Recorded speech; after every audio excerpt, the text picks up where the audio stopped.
Marcus Rashford est connu pour faire beaucoup de choses sur le terrain de football. Oh, quelle frappe, c'est incroyable, c'est digne de Ronaldo! Et en dehors. Il a reçu son MBE au château de Windsor. Mais conduire n'est pas son fort. Voici les conséquences de l'accident de Marcus Rashford alors qu'il quittait le terrain d'entraînement de Man United hier soir. Je comprends. Marcus Rashford est un passionné d'essence, tout comme moi. Et il aime les voitures chères. Mais il y a une voiture en particulier qui m'intéressait surtout. Sa Rolls-Royce Wraith. Conversion Mansory sur la base de la Rolls-Royce Wraith. La personne qui a designé cette voiture devrait recevoir un prix. Je l'aime beaucoup. C'est l'une des voitures les plus chères que possède Rashford. Il l'a achetée pour 700 000 livres sterling. Et je viens de l'acheter. Le seul problème, c'est qu'elle est loin de ressembler à ce qu'elle était lorsqu'elle était neuve. 56 secondes, je gagne toujours. Anna va me tuer. C'est la voiture la plus chère que j'aurais jamais achetée, si bien sûr, je gagne ce pari. 30 secondes, je suis toujours en train de gagner. 3, 2... J'ai gagné! Réservé à Matt. Oh mon Dieu! Je viens de gagner la vieille Rolls-Royce Wraith de Rashford, édition Mansory. Mais comme je l'ai mentionné, elle est loin de ressembler à ça aujourd'hui. Elle ressemble plus à ceci. Mais ce n'est qu'une partie de l'histoire. Il n'y a aucune chance qu'il puisse l'élever avec ce chariot élévateur. Aucune chance. Oh, en fait, elle est jolie. Oh, oh mon Dieu. En fait, elle est super jolie. C'est un truc de malade. La voici.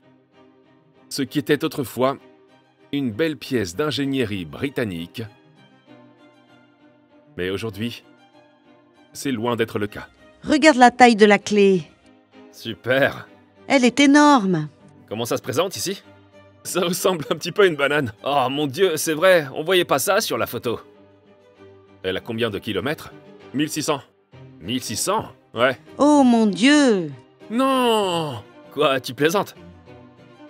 Il l'a gardé, c'est pas vrai. Qu'est-ce que c'est? Il a pris le parapluie. Il a pris le parapluie. Oh, c'est le plus grand des désastres. Je parie que ce parapluie coûte une fortune. Oh mon Dieu. Matt, la suspension est un véritable gâchis. Laisse-moi voir. Oh. On la monte? Les dégâts sont bien plus importants que ce que nous pensions au départ. Oh mon... Regarde ça. Oh, c'est pas bon. Oh ouais. Ouais, c'est pas bon. C'est comme si on faisait la M3 à l'identique. Oh non. Oh, c'est mauvais. Regarde ça. Je pense qu'on va sûrement risquer de perdre quelques nuits de sommeil sur ce projet. Je suis d'accord, ouais. C'est la voiture la plus chère que j'ai jamais achetée.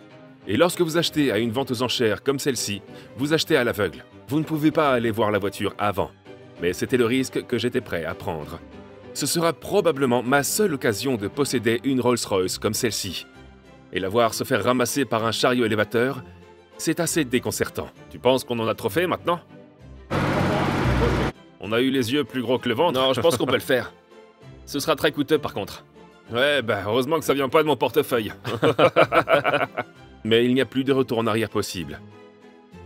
Je dois le faire. On devrait s'en débarrasser. J'arrive pas à croire que c'est de la fibre de carbone. Des morceaux de fibre de carbone sont cassés. Oh, ils ont péri. Maintenant, il y aura de petites façons d'économiser de l'argent lors de la reconstruction de cette voiture. Et nous pouvons le découvrir en vérifiant les numéros de pièces. Oh, un diffuseur BMW. BMW, c'est quoi ce truc? Comme la plupart d'entre vous le savent, BMW possède Rolls-Royce. Donc de nombreuses pièces proviennent de BMW. BMW? C'est si sale. Qu'est-ce que c'est que ce... La texture, mec. Ça a été peint. Ah, c'est cool. C'est peint. Ça a été peint. Alors, qu'est-ce que Mansory? Et pourquoi diable est-ce que c'est si cher? Corus Mansory a commencé à ajouter des extras aux voitures d'occasion qu'il avait à vendre, puis à y ajouter un prix premium. Et elles se sont vendues. Peu après, Mansory a été fondé. Ils ont tout fabriqué en interne, des jantes en alliage aux garnitures intérieures en passant par le réglage du moteur et les kits de carrosserie en fibre de carbone. Ils travaillent avec toutes les grandes marques de luxe comme Rolls-Royce, Bentley, Ferrari et Lamborghini. Certains remarquent même une augmentation des ventes grâce à Mansory. Une Rolls-Royce ordinaire peut être entièrement personnalisée pour l'acheteur, ce qui en fait une voiture unique. la séparant des autres, ce qui a attiré de nombreuses célébrités. Et maintenant, d'une manière ou d'une autre, j'en possède une.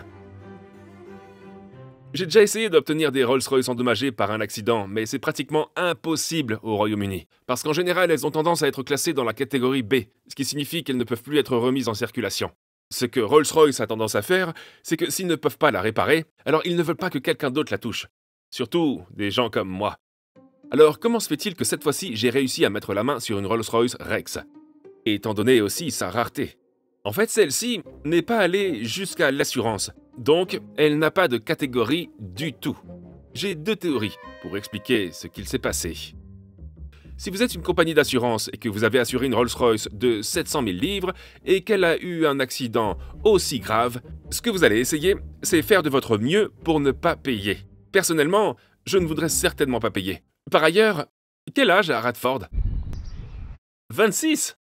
Qui assure un jeune de 26 ans avec une Rolls-Royce de 700 000 livres? S'il vous plaît, n'hésitez pas à me le faire savoir. Maintenant, voici une simulation que j'ai faite sur ce à quoi cela ressemblerait si un évaluateur d'assurance venait inspecter les dommages après l'accident, pour savoir s'ils allaient payer ou non. Maintenant, après avoir inspecté ici, vous pouvez voir les résidus sur l'écran. Résidus collants. Et aussi des résidents collants sur cet écran. Je soupçonne que les fenêtres de l'avant auraient pu être teintées. Ce qui est en fait illégal au Royaume-Uni. Et si l'assurance pensait que c'était vrai, et qu'elle pensait que c'était la raison pour laquelle l'accident s'était produit, alors cela pourrait éventuellement l'amener à ne pas payer pour la voiture. Donc, est-ce que les vitres étaient teintées et a-t-il essayé de les enlever pour pouvoir s'en sortir? Ce n'est que de la spéculation, mais je ne débourserai certainement pas d'argent. Oh, le joint s'est détaché. Une autre théorie que nous avons vu se produire sur ma vieille Porsche GT3, c'est que lorsque l'assurance paie un montant aussi élevé, il est alors dans leur intérêt d'essayer de vendre la voiture le plus cher possible. En ne mettant pas de catégorie, cela donne plus de valeur à la voiture pour les personnes qui l'achètent aux enchères. Mais encore une fois, il ne s'agit que de spéculation. Ferme la porte. Oh mon Dieu, il n'y a pas de frein.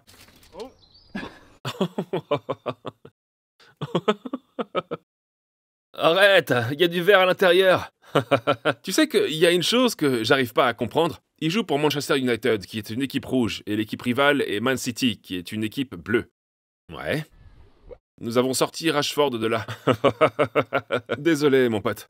Les dégâts sont... je vais être honnête, c'est pire que ce que nous pensions au départ. Ça avait pas l'air si mal sur les photos. Mais c'est un risque qu'il fallait prendre. Permettez-moi de passer en revue les dégâts. De ce que nous pouvons voir pour le moment, nous pensons qu'il y en a plus. Commençons par l'avant. La grille avant est manquante. Le pare-choc a disparu. Il y a une aile qui manque. Le radiateur est manquant. La doublure de la voûte est cassée. La suspension est complètement morte. La bouteille de lavage n'est plus là. La partie arrière n'est pas sauvable. Une demi-roue. L'arbre de transmission n'est plus là. Le bras arrière a disparu, ainsi que le triangle inférieur, la suspension, le câblage aussi. La conduite de frein n'est plus là. Ne serait-il pas plus facile de lister les choses qui sont en bon état? Ouais, probablement. Mon père a probablement raison, car il y a beaucoup de dégâts sur cette Rolls-Royce, y compris structurels, que je n'ai pas pris en compte. Sans compter qu'une grande partie des pièces qui sont endommagées sont des pièces Mansory, qui vont être hors de prix. Mais une chose que je voulais vérifier, et qui n'était pas endommagée, c'était le moteur. Oh mon Dieu, ok, alors la batterie ici, c'est sûr à 100% qu'elle va avoir un fusible pyro. Et la logique voudrait qu'il soit dans ce truc, non? Qu'est-ce que c'est que tout ça? C'est quoi cet engin? C'est quoi tout ça?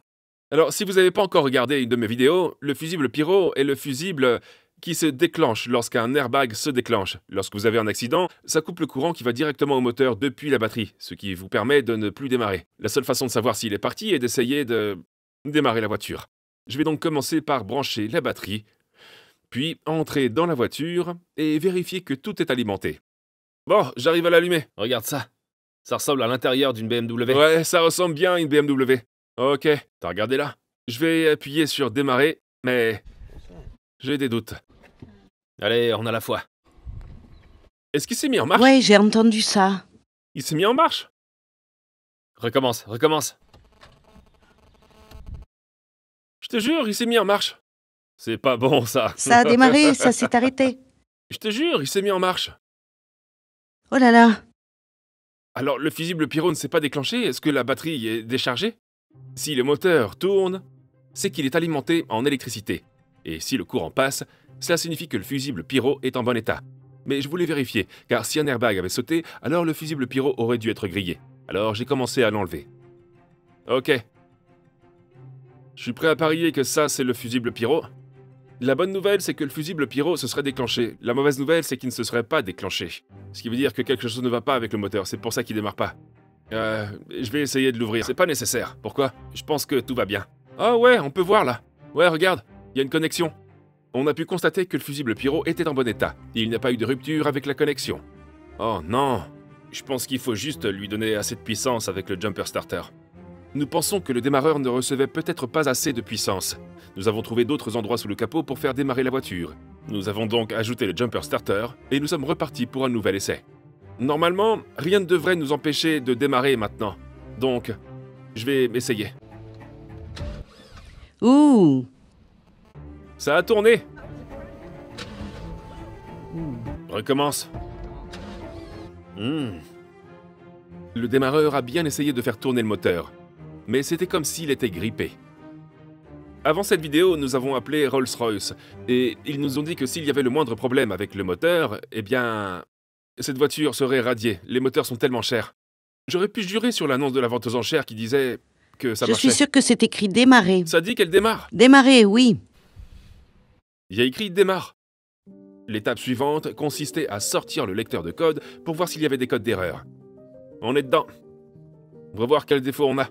Une fois branché, je voulais parler à la voiture et voir quels étaient les problèmes. J'ai pu constater que la tension de la batterie était faible. On a 12 volts. Ce qui, si c'est comme la McLaren, elle a besoin d'environ 13 volts pour démarrer. Mais à part cela, tous les défauts qui apparaissaient à l'écran concernaient les airbags et les pièces manquantes de la voiture. Rien de trop sinistre. Est-ce que je peux effacer les codes? Est-ce que ça va nous aider à démarrer? Les codes ont été effacés. Donc nous avons supposé qu'il n'y avait tout simplement pas assez de puissance pour démarrer. Nous nous sommes donc procuré un jumper starter encore plus grand et nous avons tenté notre chance une nouvelle fois. Mais pas de chance, nous avons eu recours à YouTube pour voir si quelqu'un d'autre avait le même problème. Mais nous nous sommes ensuite souvenus que peu de gens travaillent sur une Rolls-Royce. Bien sûr, je pense que la salle de vente aux enchères... Tu t'es fait arnaquer? Ouais. Il n'y a aucune chance qu'ils aient pu la démarrer. Parce que tout ce qu'ils auraient fait, c'est attacher un jumper starter et la démarrer. C'est impossible. La seule personne qui saurait probablement si cette chose démarre, c'est Rashford. Bon, il est temps de la mettre sur le cric. Et... de voir si le moteur tourne à la main, parce que sinon, on va devoir la rendre. Ouais, l'arrière n'a pas bonne allure. Oh non! Maintenant que nous avions la voiture en l'air, nous pouvions passer en dessous et d'essayer de la faire tourner à la main. Et si elle tournait à la main, on sait que le moteur n'était pas grippé. Voici le boulon du vilebrequin que nous essayons de faire tourner. La bonne nouvelle, c'est qu'il n'y a pas de pétrole là-dessous. Oh mon Dieu! Regardez ça! Le cadre auxiliaire s'est complètement cassé. Oh ouais, oh. C'est la première fois que je vois ça en dessous. Ah, il y a des tuyaux qui vont nulle part, là. Mais la bonne nouvelle, c'est que mon père a réussi à faire tourner le moteur. Donc, nous savons qu'il n'est pas grippé. D'accord, donc il a tourné. Il tourne, il n'est pas grippé. Mais la raison pour laquelle il ne démarrait pas n'était toujours pas claire. Nous avons donc appelé quelqu'un qui pourrait savoir. Mais il y a un relais de commutation pour le chargement. Donc, si le relais n'est pas bien réglé, tu n'obtiens effectivement pas l'électrique du véhicule. Donc, chapeau bas à Simon de chez McLaren. Il nous a dit que si la tension de la batterie est faible, ça ne permettra pas d'avoir de l'électronique à l'intérieur de la voiture, même si nous mettons le jumper starter dessus. À moins que cette petite chose ne soit un véritable chargeur. Vous vous procurez un chargeur Rolls-Royce et vous le branchez dessus, ce qui fait basculer cette sorte de relais pour lui permettre d'avoir du voltage, même s'il n'en a pas. Il m'a dit de le piéger et de mettre un aimant dessus. Donc apparemment, en mettant l'aimant dessus, l'électricité devrait pouvoir passer de la batterie à la voiture. Des aimants. J'en ai 2. Oh, t'as entendu ça? Écoute, écoute, écoute.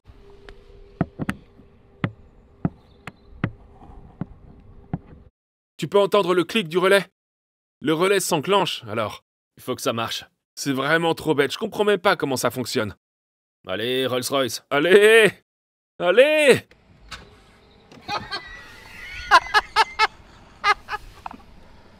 On pourrait avoir besoin d'un plus gros aimant. Je comprends pas. Nous restons sur une théorie selon laquelle nous n'avions pas assez de puissance. Nous avions maintenant 2 jumper starters, un à l'arrière et l'autre à l'avant de la voiture. Je n'assume plus aucune responsabilité en cas d'incendie d'origine électrique. On est prêt? Mais ça n'a toujours pas fonctionné. Nous avons laissé la batterie se charger pendant la nuit, nous sommes revenus et lorsqu'elle était complètement chargée le lendemain, nous avons réessayé.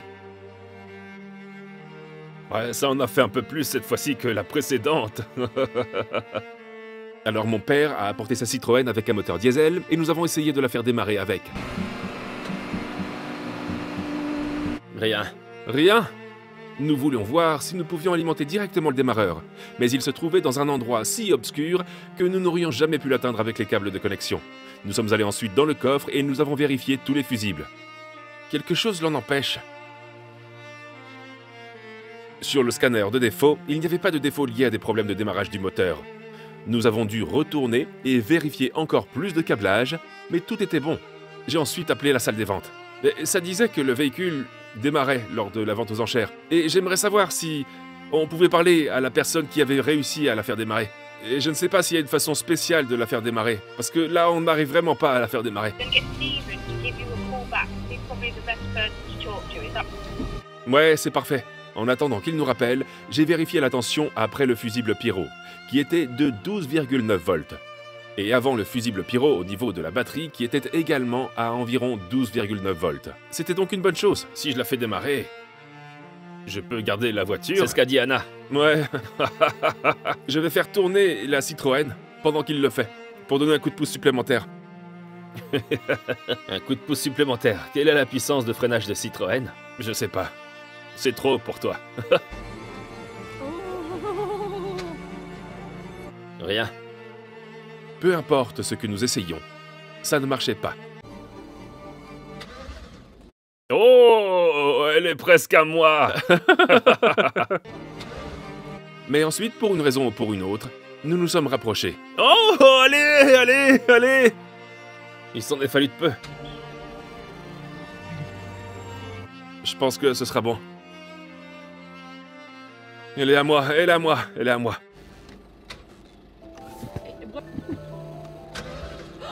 Oh! Je sais ce que c'est! Je sais ce que c'est! C'est quoi? Je sais ce que c'est! C'est le frein! C'est le frein! Qu'est-ce que tu veux dire?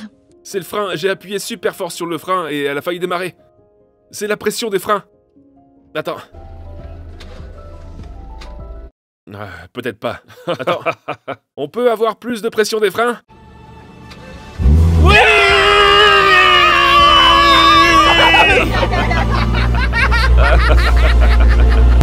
Ouais! Ouais! Elle a un trop bon son! Ouais! Ouais! Elle a démarré. Et le son était excellent. Ça a l'air bien? Ça semble irréel.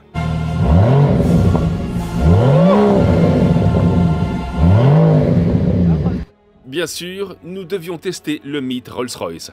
Je mets une pièce en équilibre sur le moteur. Et ça a vraiment marché. Regardez ça. Ouais! Oh mon Dieu! Pas possible! Oh! Trop bien. Oh, au moins elle fonctionne! Donc, je pense que le problème a été causé par la pression de freinage. Vous devez mettre votre pied sur le frein pour démarrer la voiture, mais si la voiture n'a pas assez de pression de freinage, elle ne démarrera pas. L'étrier arrière était cassé, nous avons donc dû condamner la conduite, ce qui nous permettait d'avoir plus de pression de freinage. Mais peut-être que ce n'était pas suffisant. Mais ici, vous verrez pourquoi ce n'était peut-être pas le cas. Parce qu'elle n'a pas voulu redémarrer. Oh. Bon, au moins, on sait qu'elle a démarré. Ok. Il est un peu tard dans la soirée, et nous ne l'avons toujours pas démarré. On va la mettre là-dedans, et on doit aller de là jusque là-bas. Alors, on a pris des rouleaux, parce que tout le monde dit toujours « Ah, tu devrais en avoir ». Mais ça fonctionne pas vraiment quand ta roue ressemble à ça. On va essayer de mettre le transpalette en dessous. Oh, oh mon Dieu! Oh non! T'as cassé la porte! Oh non! Non! T'as cassé la porte! Oh, c'est pas vrai! Chris, t'as endommagé la porte! Oh là là, non! Oh, regarde ça aussi, là! Oh, regardez ça, là! Oh, Oh. non! Il fallait maintenant faire entrer la Rolls à l'intérieur. Notre première étape a consisté à retirer toute la suspension cassée à l'arrière gauche, y compris le disque et le frein à main, car le câble du frein à main était la seule chose qui retenait le moyeu de la roue à la voiture. Une fois cette dernière enlevée, nous avons placé les chariots sous la Rolls-Royce et nous avons commencé à la traîner à l'intérieur. En fait, nous avons dû utiliser à nouveau la Citroën pour la tirer à l'intérieur. Et ensuite, nous avons dû improviser une fois que nous sommes entrés. C'était beaucoup plus dur qu'il n'y paraissait. Ouais! Ouais! Ouais! On l'a mis sur la rampe! C'est fait! Wouh! Bon, la première chose que j'ai remarqué et qui manque, ce sont tous les dessous de caisse, qui vont sûrement être très chers, c'est sûr. Le châssis avant a complètement disparu. Mais regardez ça aussi, là. BMW. Tout est BMW, donc on devrait pouvoir économiser beaucoup d'argent. Dès le début. Oh mon Dieu! À quoi sert tout ce câblage? D'accord, c'est intéressant. Le moteur a l'air en bon état. Il n'y a pas de fuite. Ah, ça a pas l'air bon. Oh non! Oh. Ouais. Ouais, l'échappement a péri. Ça doit ressembler à ça? Je pense que c'est aussi un échappement Mansory. Je pense que dans cette section, il est censé y avoir un silencieux ou quelque chose comme ça. Et comme il s'agit d'un Mansory, c'est... J'ose pas imaginer combien coûte ce pot d'échappement. Oh, waouh! Il y a un énorme trou dans le réservoir de carburant. C'est pour ça qu'il y a du carburant? Ouais. Comment elle a pu démarrer sans carburant? Toute l'essence doit être stockée ici. C'est n'importe quoi. C'est BMW. Donc, on pourrait probablement obtenir beaucoup de ces choses chez BMW. Ce qui m'inquiète, c'est le châssis de la voiture. C'est quand même beaucoup de dégâts pour un accident à 45 km/h. Regarde ce bras, c'est censé ressembler à ça. Ah ouais.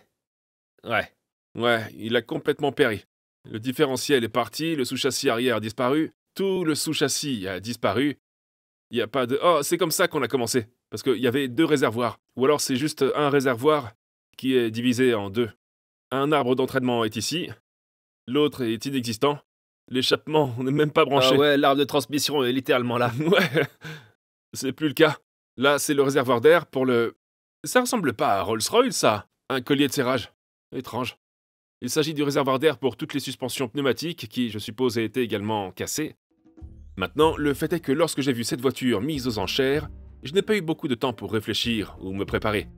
Je n'ai pas vraiment regardé combien coûteraient les pièces Mansory avant de l'acheter. Mais plus tard, je vais les appeler pour le savoir. Donc, ce que j'ai appris sur Mansory, c'est que si vous achetez une voiture neuve, vous l'envoyez à Mansory, puis il la modifie et ajoute des pièces Mansory spécifiques à ce client, et chacun d'entre eux est authentique pour ce client. Donc, pour moi, ce ne sera pas possible d'obtenir la grille avant, si je vais juste sur eBay par exemple. Et si je n'achète pas de pièces Mansory, la raison pour laquelle cette voiture est si chère, c'est parce qu'elle est Mansory, donc je pense qu'il faut remplacer par des trucs Mansory, en fonction de leur valeur. Mais je dois vous expliquer pourquoi j'ai payé si cher cette voiture. Avant de décider combien j'allais payer pour cette voiture, je l'ai vérifié sur Car Vertical. Et si vous vérifiez ici, tout est clair. Par exemple, il n'y a pas de fraude sur le kilométrage, il n'y a pas de financement en cours, et il n'y a pas de dommages enregistrés, ce qui est le plus important pour cette voiture. Mais ce qui est bien, c'est qu'il vous montrera quand même les photos des dégâts sur Car Vertical, ce qui est plutôt mauvais pour moi. Mais c'est bon pour l'acheteur parce qu'il peut voir qu'il y a eu un accident, mais qu'elle n'a pas été enregistrée. On peut voir encore toutes les photos des dégâts à cet endroit, mais tout le reste semble plutôt normal. Je peux voir tous les relevés de kilométrage, 1826 km, mais tout le reste est clair. C'est pourquoi j'ai payé 185 000 livres sterling pour cette voiture. C'est la voiture la plus chère que j'ai jamais achetée, et elle est dans cet état. Maintenant, avant de penser que je deviens fou, si vous allez sur Autotrader et que vous cherchez un badge noir Rolls-Royce Wraith, le plus récent que vous puissiez trouver remonte à 2021. C'est 2 ans de plus. Et elles se vendent encore à plus de 220 000 livres sterling. Mais pour couronner le tout, jetez un coup d'œil sur le prix de vente d'un modèle Mansory. 635 000 €. Donc je pense que si nous pouvons obtenir les pièces, je pense que ce sera une construction rentable. Mais avant d'en arriver là, si vous voulez vérifier votre voiture auprès de Car Vertical pour voir s'il y a des dommages dus à un accident, une fraude sur le kilométrage, un financement en cours, vous pouvez le faire avec le lien dans la description ci-dessous. Et utilisez le code à l'écran dès maintenant pour bénéficier de 20% de réduction. Croyez-moi, ça m'aide beaucoup à décider du prix à payer pour ces constructions. Maintenant, nous devons passer quelques coups de téléphone. Après que j'ai gagné cette voiture, le lieu de la vente aux enchères a été contacté par Mansory pour dire quiconque a gagné cette voiture entre en contact avec eux. Je suppose qu'on va juste leur téléphoner et voir ce qui se passe. On le fait au fur et à mesure. Bonjour. Bonjour, c'est Matt Armstrong à l'appareil. J'ai acheté de la vente aux enchères de récupération une Mansory Wraith. Hey, comment ça va? Ça va, merci, je vais bien. Nous pourrions avoir besoin d'un peu d'aide. Ouais. Qu'est-ce qui se passe quand on achète les pièces détachées? Combien elles vont coûter? Est-ce qu'on peut les acheter pour les monter nous-mêmes? Et en fait, où est-ce qu'on va à partir de là? Ce ne sont pas des pièces qui sont en stock, il faudra donc les commander. Je pense qu'il faudra attendre d'ici 4 à 5 semaines. Je peux probablement vous les procurer. Pourriez-vous me donner un chiffre approximatif de combien ça va me coûter? Parce que honnêtement, je n'ai aucune idée de combien ça pourrait me coûter. Je n'en ai vraiment aucune idée. Ça, c'était avant la vente aux enchères. Ouais. Ce que je pourrais faire, c'est vous envoyer la liste des prix. Ouais, vous pouvez donc y jeter un coup d'œil. Je vais être honnête avec vous. Le problème, c'est que le matériel avec cette voiture, comme par exemple le carbone forgé, c'est en plus. Donc, il n'y a rien que je puisse faire pour y remédier. Ouais. Je vous rappelle plus tard. Au revoir. Ok, on attend le PDF. J'ai vraiment aucune idée de combien ça pourrait coûter, mais je sais que ce sera pas 20 livres, n'est-ce pas? Le voici. Demande à Anna de dire les prix. Oui, C'est un moment énorme, car honnêtement, nous ne savions pas à quoi nous attendre avec ces prix Mansory. oh mon Dieu. Combien coûte le... Non, je regardais juste les petits morceaux. Combien coûte une aile? Tu sais, juste le petit bout qui va autour, à peu près de cette taille. Ce bout de fibre carbone Oui, forgé? 2600 livres. Hein. Oh. Euro. Ça c'est 2000 livres. Et puis celle-ci, Et on peut l'obtenir nulle part ailleurs. eBay. Il coûte combien celui-là? 3200 livres. Pour ça? Ouais. C'est livré séparément. Non. Je ne plaisante pas. Ça représente combien? 1300. Quoi, pour ça? Mais d'où viennent ces prix? Non, c'est pour ça. Ah ok, donc ça c'est 1000 livres. 1300 livres. L'immatriculation Mansory? 4400. Tu sais, je viens de me rendre compte que je devrais travailler l'équivalent de 2 mois pour me payer une immatriculation. 2 mois entiers de mon ancien travail pour acheter une plaque d'immatriculation pour une Rolls-Royce. C'est dégoûtant. Juste ce petit truc. Ce Que bout-là, cette ouais. partie. 2900. Les pièces détachées étaient hors de prix. Mais pour que cette voiture reste une voiture Mansory et conserve sa valeur, nous devons remplacer les pièces détachées par des éléments Mansory. Cela va être très douloureux. Et je suppose que si vous voulez tous suivre ce voyage, c'est le bon moment pour appuyer sur le bouton s'abonner en dessous de la vidéo. Tapis de sol Mansory, 3200 €. Chacun, 3200 €, je préfère fabriquer des tapis de sol avec de l'argent. tu peux prendre celui-là, regarde. La liste des pièces détachées ressemblait à un magasin de vêtements de marque ou à une bijouterie. Pour moi, ça n'avait aucun sens. Mais c'est là tout l'intérêt d'une Rolls-Royce Mansory. Cela n'a pas de sens. Mais ce serait une voiture assez cool si nous y arrivons. Bien. Je veux retirer ceci. La doublure de l'arche, juste pour voir l'étendue des dégâts derrière. Parce que... on n'a vu que la surface, n'est-ce pas?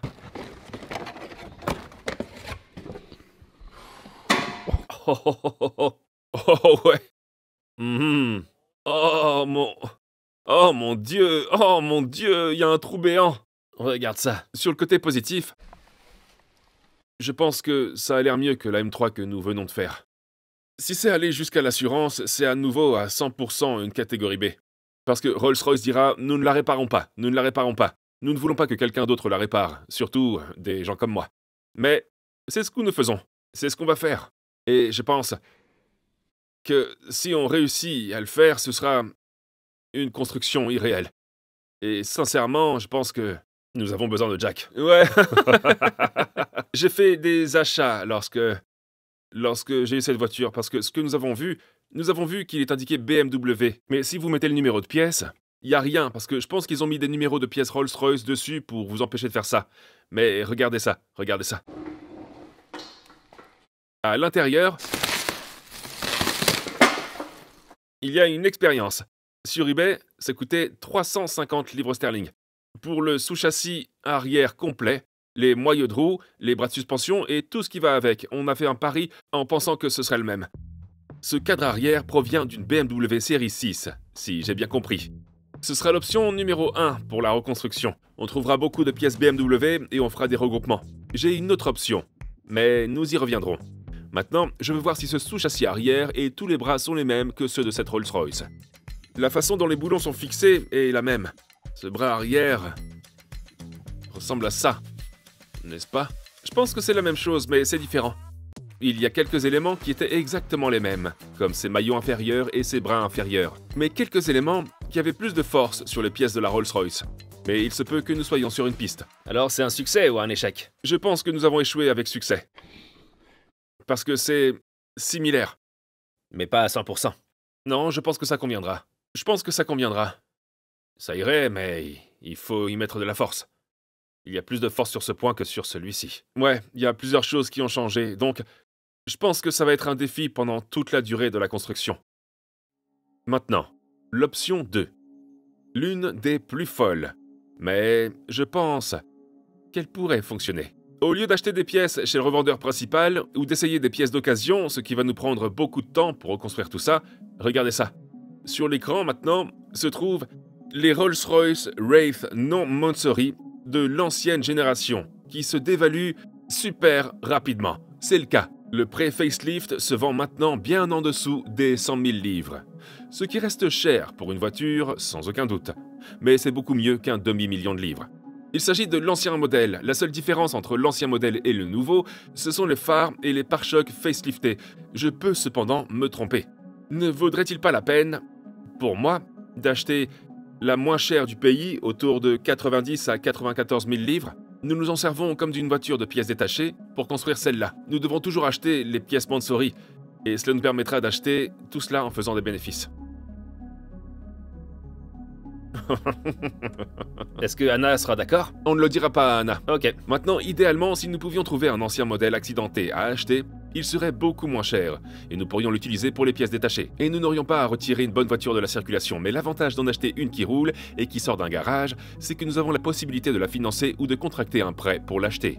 Nous pourrions effectivement payer mensuellement pour une voiture que nous utilisons pour les pièces, puis vendre les pièces que nous n'utilisons pas. Et lorsque la Rolls-Royce Mansory sera terminée, il y aura assez de bénéfices pour payer la voiture des pièces détachées.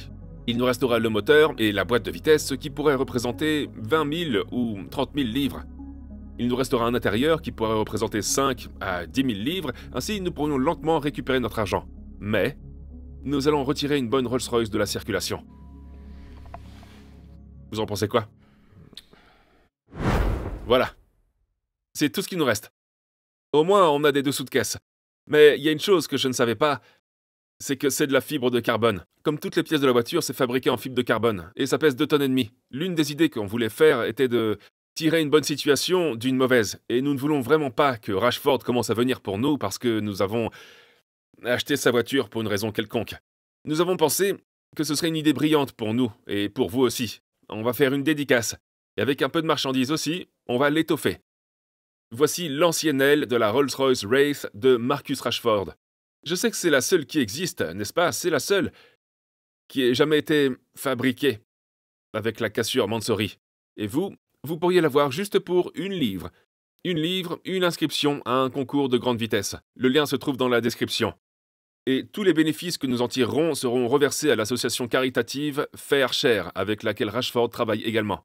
Ainsi, nous tirons une situation positive d'une situation négative. Je pense que tout le monde sera content, y compris Rashford. Si nous pouvions faire signer Rashford, ce serait pas mal. Rashford, si tu regardes, tu peux y ajouter une signature, ce serait encore mieux. Merci beaucoup d'avoir regardé cette vidéo, faites-moi savoir ce que nous devrions faire, c'est la plus grosse construction jusqu'à présent. Si vous avez aimé, abonnez-vous et donnez-moi un like, et je vous verrai dans la prochaine vidéo. Peace out.